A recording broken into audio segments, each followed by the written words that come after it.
अस्सलाम वालेकुम व्यूवर्स, उम्मीद है आप सब खैरियत से होंगे। मेरा नाम डॉक्टर मोहम्मद अहमद फ़ाखर है। मैंने अपनी फैटी लिवर्स के ऊपर सीरीज़ स्टार्ट की थी, तो इसके ऊपर आज ये वीडियो जो है वो मैं बना रहा हूँ और वो ये टॉपिक है जो कि ज़्यादातर पूछा जाने वाला होता है।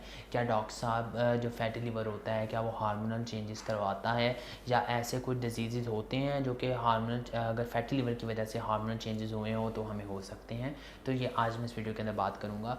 जी हाँ, बिल्कुल ऐसा होता है कि अगर आपको फैटी लिवर है, क्योंकि नॉर्मली जो लिवर है उसका ये फंक्शन होता है कि उसने आपकी खुराक को हज़म करना है, आपकी बॉडी का मेटाबॉलिज्म जो है वो करवाना है, लेकिन साथ साथ उसका फंक्शन ये भी होता है कि उसने आपके हार्मोन्स को भी रेगुलेट करना होता है। लेकिन जब आपके जिस्म के जो आपका जो लिवर है उसके ऊपर चर्बी आ गई है, वो फैटी लिवर हो गया और आपका लिवर का जो फंक्शन है वो एक डिस्टर्ब हो गया, तो उसमें आपके हार्मोन रेगुलेशंस का भी फंक्शन जो है वो डिस्टर्ब हो गया होता है।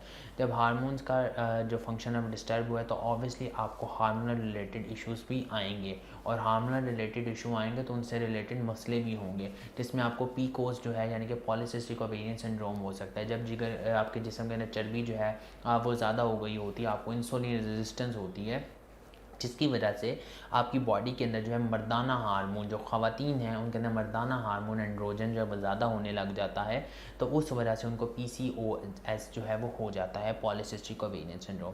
इसी तरह अगर हार्मोन जो मेंटेन आपका इम्बैलेंस है वो मेंटेन नहीं रह रहा तो आपको थायराइड से रिलेटेड मसले भी आना शुरू होता है। सबसे कॉमन मसला होता है हाइपोथायरॉयडिज्म, जिसमें आपके थायराइड हार्मोन्स कम बन रहे होते हैं। तो जैसा कि मैं अपनी पहली वीडियो के अंदर मैं बात ये कर चुका हूँ, हाइपोथायरॉयडिज्म से रिलेटेड थायराइड के मसले आप वो देख सकते हैं। तो इसके बाद क्या मसला आ सकता है, वो ये आता है कि आपकी बॉडी के अंदर कॉर्टिसोल का लेवल जो है वो बढ़ सकता है, जो कि एक स्ट्रेस हार्मोन है। जब आप मुसलसल जो है वो स्ट्रेस के अंदर रह रहे हैं, आपकी बॉडी स्ट्रेस के अंदर है, तो उस सूरत में आपकी बॉडी का कॉर्टिसोल लेवल जो है वो बढ़ जाता है, जिसमें आप चिड़चिड़े और बदमिजाज और इस तरह का हर टाइम गुस्सा, हाई ब्लड प्रेशर, लाइक इस तरह के सिम्टम्स भी आपके अंदर जो है वो आ सकते हैं।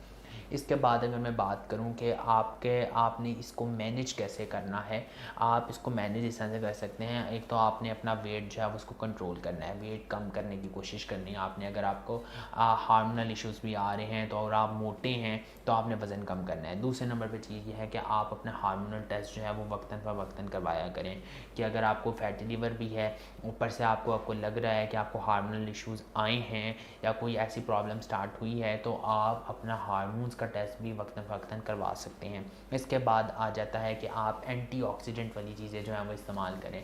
एंटीऑक्सीडेंट्स वाली चीज़ें ये जो कि आपकी बॉडी का ऑक्सीडेटिव स्ट्रेस को रिजॉल्व करते हैं, जिसमें फल, सब्जियाँ जो हैं वो आ जाती हैं। आप ये चीज़ें जो है इस्तेमाल कर सकते हैं।